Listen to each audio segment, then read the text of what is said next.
مرحبا بكم مشاهدينا في حوارات السياق. الولايات المتحدة الأمريكية مفتونة بتغيير الأنظمة.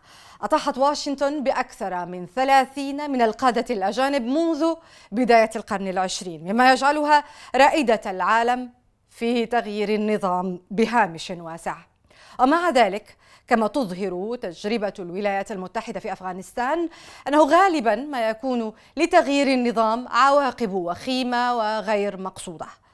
نناقش هذا الملف مع ألكسندر داونز، مؤلف كتاب عن تغيير الأنظمة والأستاذ المشارك في العلوم السياسية والشؤون الدولية، وكذلك مدير معهد دراسات الأمن والصراع في جامعة جورج واشنطن. بروفيسور ألكسندر داونز، مرحبا بك معنا. Thank you for having me. لماذا كانت نهاية تغيير الأنظمة مأساوية في بعض الدول رغم أهدافها النبيلة؟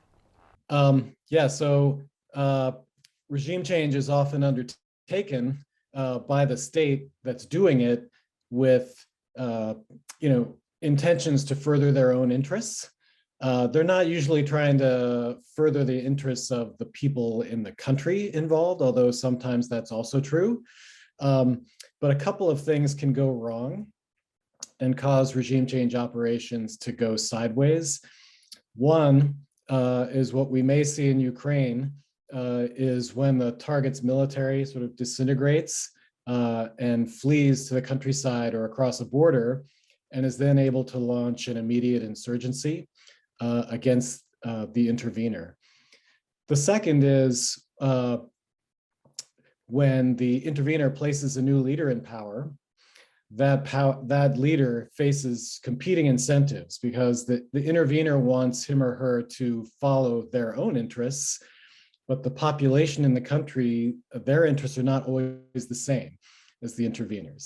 And so the leader who's put in power gets pulled in opposite directions by these two forces. And depending on which way he or she leans, towards their own population or towards the intervener, they can get in trouble with one or the other, which can result in civil war, violent removal of the leader by the domestic population, or renewed attack by the intervener who put them in the first place. بما أنك تحدثت عن أوكرانيا، هل ما يحدث هناك الآن مشروع تغيير للنظام؟ Yeah, I believe so. I think Vladimir Putin, he definitely wanted to keep Ukraine out of NATO. There wasn't any compromise seemingly forthcoming on that. I don't think he intends to annex Ukraine, rejoin it to Russia, but he definitely wants it to be in his sphere of influence. And so one way to do that, which countries have done in their near abroad on a lot of occasions, is to change the leadership, put in a pro-Russian government, and have it, run the country as a proxy in Russian interests and keep it in the Russian sphere of influence and obviously out of the NATO and European Union sphere of influence. هناك من يسمي تغيير الأنظمة بالاحتلال أو الاستعمار الجديد، لأنه في حال نجاحه يخدم الأهداف نفسها وبنتائج ربما أفضل. هل تتفق مع هذا الطرح؟ No. Regime changes tend to, although there are some exceptions, but they are in very exceptional cases, like Germany and Japan after World War II. Those are a couple of the big exceptions. But most of the time, in most circumstances, regime change results in further difficulties. And the intervener often regrets having done it in the first place, whereas they often could have contained the leader or the country in question. Instead, they go in, change the leadership, and tend to get bogged down in something that they had not anticipated. Interveners tend not to look past the act of regime change to what might come after. And so they're often surprised when the people in the country don't necessarily hold the same views that they do. And so as we've seen, Afghanistan, Iraq, Libya, regime change often kind of blows up in the interveners' faces. And I'm not saying that the Saddam Hussein regime was some kind of humanitarian, nice kind of government, but what came after, we know was pretty terrible as well. بحديثك عن كوريا الجنوبية واليابان، ما الذي أنجح تجربة تغيير الأنظمة هناك؟ Yeah, there are a bunch of things that are different. One is that both of those countries, Germany and Japan, were, as you said, quite developed. They had well-developed economies. They were quite wealthy for the time. They had a solid middle class. And so one of the key factors for sort of institutional development or democratization to succeed is having a high standard of living in the country to be economically developed. Another is to have ethnically homogeneous populations, which also helps in this regard. But a couple of other things are worth mentioning as well. So first of all, those countries were completely destroyed by the war, and they needed help in rebuilding. So that was one factor that made them more receptive to the United States coming in. But the second was the shared external threat, which is usually absent in most cases, and that was the Soviet Union. As bad as the United States, Britain, the Allies might have been perceived in those countries, the tender mercies of the Soviet Union were far worse.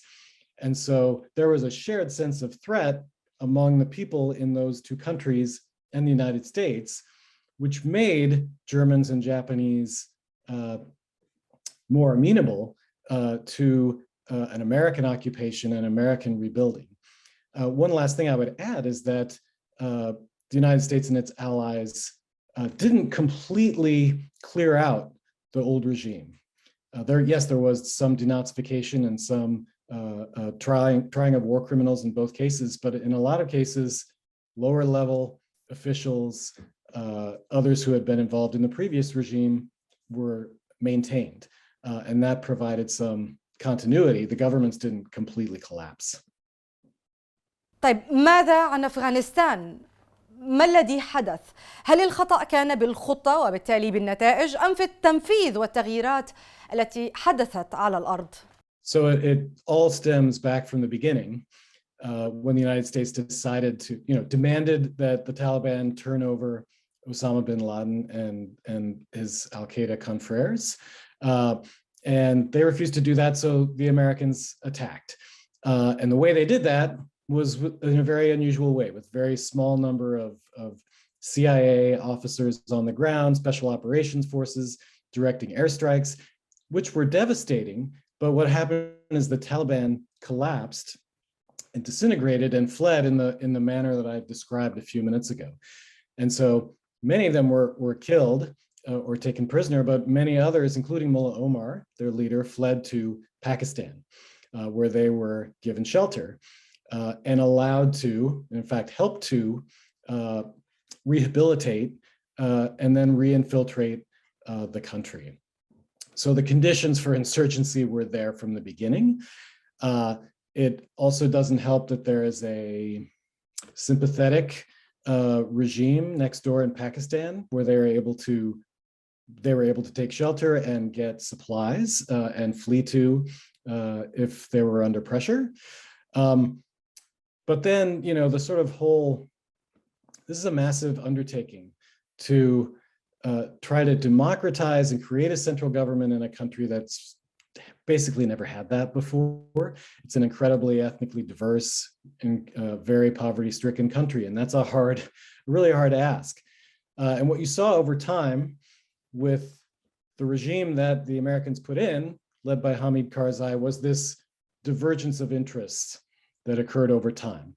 And one of the important things, there were a number of issues that were causing that, but one was the sort of aggressive way the Americans wanted to wage the war, which resulted in a lot of civilian casualties, if unintended. And the pressure that Karzai felt from the population to try and resist that. And so what you saw was he would repeatedly denounce the United States in the press, and relations got quite bad between the two, such that we were not sad to see him leave when he finally left office. But it turns out, that rebuilding or building in the first place, I mean, a country that's been at war since 1979, basically, and trying to transform it into a modern democracy, that's a bridge too far in most cases. And the United States spent an extremely large amount of money trying to build both an Afghan state and an Afghan military and police that could defend itself and defend the country. But there was an enormous amount of corruption there, such that the military was actually much smaller than we thought, because a lot of the money was going into the pockets of warlords, generals, rather than being spent on soldiers, with the result that when the United States withdrew, started to pull back, the army very quickly collapsed. ماذا عن العراق كالأخطاء التي ارتكبت من الدولة المتدخلة أمريكا هنا، وكيف سلمت العراق إلى طرف ثالث إيران؟ هل هذا ما حدث باعتقادك؟ It was a very odd choice. And having lived through this, although 20 years ago, there was a real hysteria that was generated by the Bush administration about Saddam Hussein, weapons of mass destruction, a potential that he would acquire nuclear weapons, and then his supposed connections to terrorists and Al-Qaeda in particular. That sort of overwhelmed what had been the previous policy in the 1970s, 1980s, which was called dual containment, which was to use Iran and Iraq to kind of contain each other. And what we did is knocked one leg out of that stool by removing Saddam and his regime, which was obviously hostile to Iran, creating, allowing the Shiite majority of the country to take power, which was in one sense good. They had been long oppressed and repressed violently. But on the other hand, this was a boon to Iran because it removed one of their major external enemies and gave them a huge amount of influence in the country. And so you've seen Iranian-funded, backed militias in the country, to this day, launching missiles and such at US bases. And so, strategically, it doesn't make a lot of sense if you view Iran as sort of a relatively large threat, a bigger country, a hostile regime, that you would sort of act to remove one of its big threats and put a friendly regime in such that Iran can expand its sphere of influence to the West. هذا يدفعنا للتساؤل، هل ينظر واضعو هذه الخطط إلى التكلفة البشرية وانهيار الدول كنتيجة لتغيير الأنظمة؟ هل يحسبون حساب هذه الأمور؟ Historically speaking, no, not very much. There's a kind of startling amount of myopia, which of nearsightedness, like me, I need these glasses to see. I can see very up close what's in front of me, and I focus on that. I focus on how can I change the regime, and then I make assumptions about what will happen later. And as we saw in Iraq, but this is true historically, we're very bad at anticipating what comes after, and we don't plan for it. Iraq is the extreme case, of course, but an example from 200 years ago I would give is when the British invaded Afghanistan in 1839. They went in with a lot of threat inflation against Dost Muhammad, who was the emir, that he was going to fall into the hands of the Russians, be a Russian pawn. And then they had these wildly optimistic expectations that they could put their candidate in power, who was friendly to their interests, and withdraw from the country very quickly. And as the history there shows, that's the incident where the British tried to leave the country, were ambushed in the Khyber Pass and killed almost to a man. So the thinking, one would think that you would try to anticipate what comes after. But what we see instead is a lot of assumptions, a lot of wishful thinking, that you can simply remove the top layer, substitute in another, and everything else will remain the same. ما مساحة التدخل الأمريكي لتغيير الأنظمة في مرحلة ما يسمى بالربيع العربي؟ It's a good question. It's in some ways less than one might think. The Americans, of course, have their fingers in a lot of pies. These were pretty unanticipated rebellions, and the United States faced some hard choices, right? It was a big supporter of the Mubarak regime, for example, in Egypt, and which became very unpopular. There were popular protests to remove him, and it was a difficult choice to say, you know what, we think you ought to leave. But what we didn't like was what came after, which was an Islamist regime. And then we were sort of signed off on the military removing that regime because it was more in our interests than the Islamist regime. Now, of course, there were some obvious American interventions. Libya was being the key one, where, there's disputes about how much of a humanitarian disaster was going to happen in Libya, but we certainly took that as an excuse or some kind of excuse to remove Gaddafi, who was a giant thorn in everyone's side. And then in Syria, the United States and its allies tried to, put its thumb on the scale of the rebels, the initial rebels who were thought to be more moderate in their goals. But ultimately that was totally unsuccessful. It mainly consisted of arming and training rebels, giving them lots of equipment that eventually ended up in the hands, much of it, of extremist Islamist groups. And the Obama administration decided that wasn't going to work, and cleared the way, for other interveners to come and support the government, i.e. Iran and the Russians. In Tunisia, right, it's just very hard to predict what happens after these revolutions occur. Again, in a place that hadn't had a lot of experience with democratic rule, and what you see is backsliding, which is not, too surprising that once leaders get elected, they're like, hey, this is pretty good. I'd like to stay here. Let's change the law about term limits. Let's suspend the powers of the parliament. Let's stack the judicial system with our friendly appointees. And it's in a country with that kind of tradition where a dictator ruled for a long time, there's pretty weak constraints, and it's not going to be an instantaneous transformation. ما الذي يجذب الولايات المتحدة لمشاريع تغيير الأنظمة؟ So there's a number of answers to this question. One is you can't. The United States has incredible military capability, it can reach around the world, and it's very tempting to use that military capability to remove any threat that pops up on the horizon. That's just sort of a facilitating condition.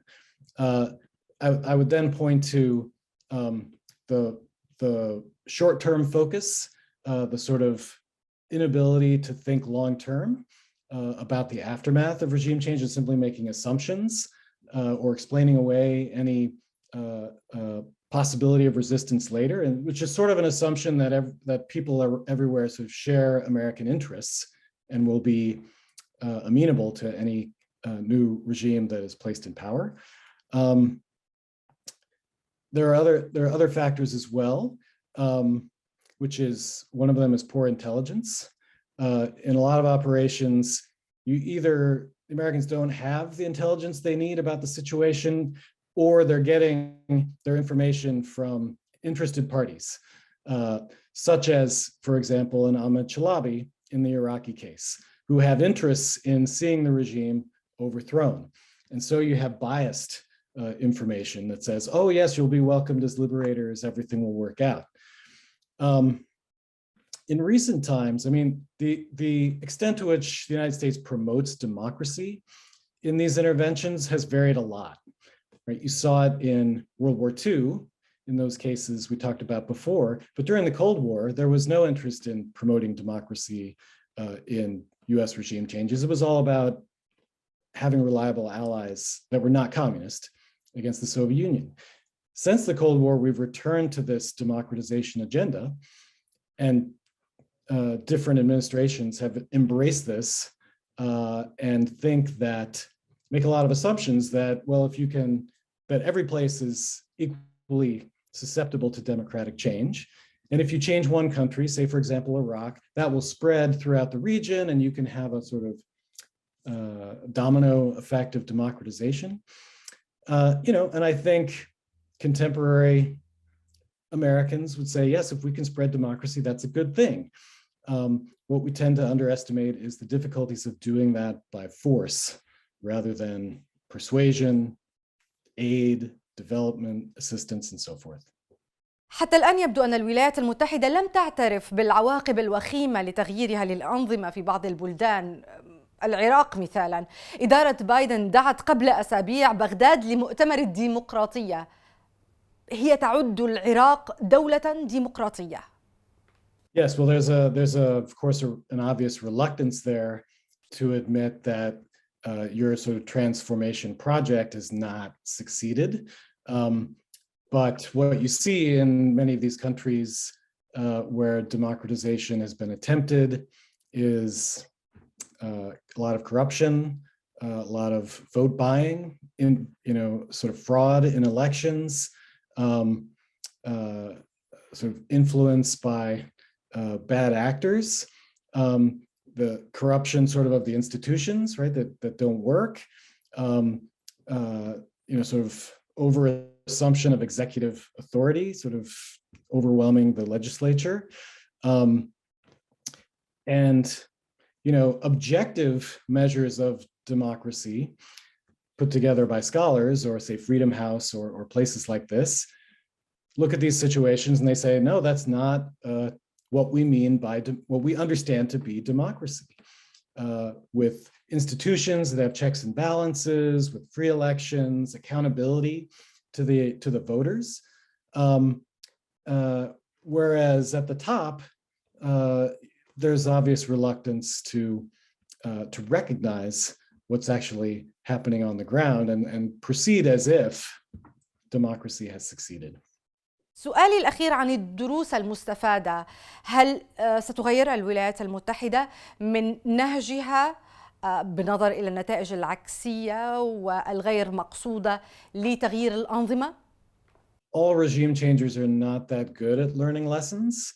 The lesson after Iraq was, hey, we shouldn't do this again, but in this particular way, right? We made a bunch of mistakes in Iraq, okay, we'll learn from that. So let's do it differently in Libya. People thought regime change was going to be over after Iraq. And yet we went after Libya with our allies and we did it differently. And yet we got a very similar result, just with less, overt American involvement. There was not US troops on the ground, obviously, but we basically broke the country and turned it into an anarchic state that's been involved in a civil war ever since. So now, with the recent withdrawal from Afghanistan, again, you're hearing this argument that, oh no, we've learned our lesson, regime change is going to be on the back burner. We're going to be much more reluctant to get involved in these things. I'm skeptical, given the history and given time passes, new leaders come to power, memories fade, and the temptation is still going to be there. The United States is going to continue to have tons of military capability and ability to change regimes in small countries. And I'm skeptical that we're going to be able to resist that temptation for very long. بروفيسور ألكسندر داونز، شكرا جزيلا لك على المشاركة معنا في حوارات السياق. مشاهدينا، شكرا على طيب المتابعة، إلى الملتقى.